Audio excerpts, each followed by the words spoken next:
Apa sih resep sederhana untuk bahagia? Miliki Yesus. Kedua, jangan hidup dalam dosa. Tiga, jangan hidup dalam kekhawatiran. Ini resep pertama.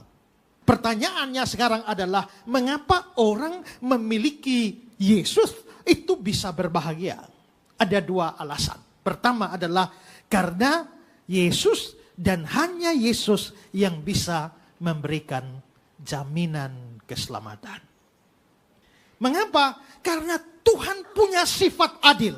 Di dalam Nahum 1 ayat 3, dia bilang bahwa Tuhan itu panjang sabar, besar kuasa, tapi tidak sekali-kali membebaskan dari hukuman orang bersalah. Orang bersalah Tuhan tidak bisa bebaskan. Karena itulah orang yang berdosa, Tuhan tidak bebaskan dia, Tuhan pasti hukum. Semua kita orang berdosa pasti dihukum, tidak ada yang lolos. Tapi karena kasih Allah begitu besar, lalu dia memberikan penggantinya yang menerima hukumannya.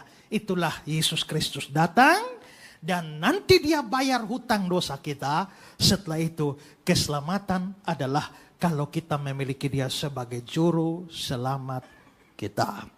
Tidak ada kepastian yang bisa diberikan selain dalam Yesus. Tuhan Yesus bilang begini, Yohanes 10 ayat 28. Dan aku memberikan hidup kekal kepada mereka, dan mereka pasti tidak akan binasa sampai selama-lamanya. Pasti. Karena jaminan kekal itu harus bikin kita tenang.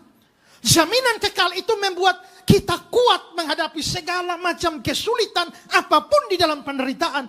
Kita tetap bisa berbahagia karena ada jaminan bahwa bagi kita orang yang percaya, keselamatan kita bukan bergantung pada diri kita. Kalau bergantung pada diri kita, tiap saat bisa hilang. Bukan tergantung pada seberapa kuat engkau memegang Tuhan, tapi seberapa kuat Tuhan memegang kamu. Kalau kita yang pegang Tuhan bisa lepas, lepas, tiap saat bisa lepas. Ya kan? Tapi kalau Tuhan yang pegang kita bisa lepas? Gak bisa. Tuhan bilang apa? Di dalam Yohanes 20 ayat Yohanes 10 ayat 28 itu adalah, tidak ada seorang pun dapat merebut mereka dari tanganku. Tangan Yesus. Selanjutnya di ayat 29 dia bilang bahwa Bapakku lebih besar dari semuanya dan tidak ada seorang pun dapat merebut mereka dari tangan Bapa. Berarti orang percaya itu dipegang oleh dua tangan. Satu tangan Yesus, satu tangan Bapa. Sekarang kita tanya, siapa yang bisa cabut saudara keluar dari dua tangan itu? Gak bisa. Kalau begitu, bukankah itu jaminan yang luar biasa?